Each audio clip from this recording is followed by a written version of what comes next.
నువ్వేమీ అడగట్లేదే. వయసులో చిన్నవాడివి గనక బాబాయ్లా పై కనకపోయినా మనసులో తిట్టుకుంటున్నావు కదా. అది కదరా అబ్బాయి.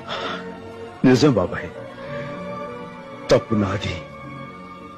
కన్నవాళ్లు పోయారన్న విషయం కూడా తెలుసుకోలేని పసి వయసు నుంచి వాళ్లకు కన్నీళ్లు రాకుండా, కష్టాలు తెలియకుండా, తల్లిదండ్రులు లేని లోటు కూడా రానికుండా పిచ్చి ప్రేమతో అతి గారాబం చేశారు.